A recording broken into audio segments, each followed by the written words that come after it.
The year is 1943.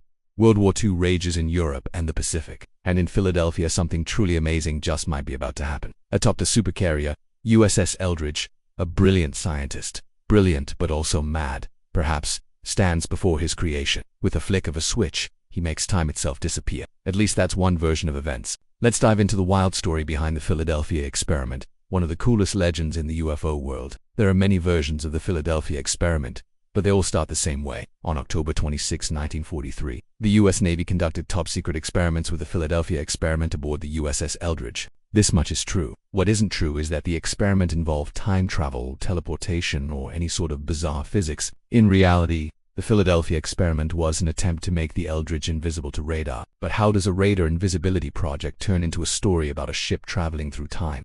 Well, the story goes that after the first successful experiment, the crew was so excited that they decided to push their luck by attempting to make the ship invisible to the naked eye as well. They turned on the full power of the generators, causing a massive electromagnetic surge that enveloped the ship. When it dissipated, the crew found themselves in a strange new world. Some versions say the ship had traveled forward in time to 1983, while others say it went back in time to the early 1900s.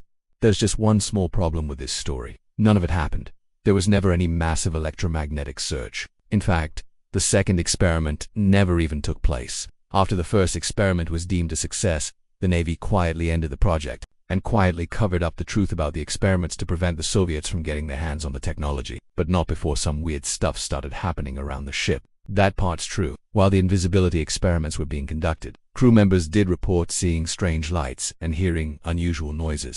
One sailor even reported seeing a large, bright white disc hovering near the ship. But there's a perfectly mundane explanation for these sightings. You see, the Philadelphia experiment was conducted at the Philadelphia Navy Yard, which is surrounded by factories and warehouses. These were most likely the source of the lights and the noise. As for the mysterious white disc, well, it was probably a camera drone of some kind. They were all the rage back in 1943. Just ask Nikola Tesla. Okay, so the time travel stories are false.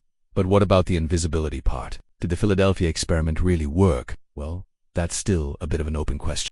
According to official Navy reports, the invisibility experiments failed, but there are rumors that the technology worked better than anyone expected. The electromagnetic waves generated by the project interacted with the water in a way that caused light to bend around the ship, making it almost invisible. Now, this wasn't the invisibility to the naked eye that the scientists were hoping for, but it was close enough that the Navy decided to keep it under wraps. So was the Philadelphia experiment a success or a failure? And was the ship really invisible or just really hard to see? We may never know for sure, but that hasn't stopped people from trying to find out. For decades, researchers have combed through declassified documents and interviewed former Navy personnel in an attempt to get to the bottom of the mystery. The truth may be out there somewhere, but one thing is for sure, it's definitely out there.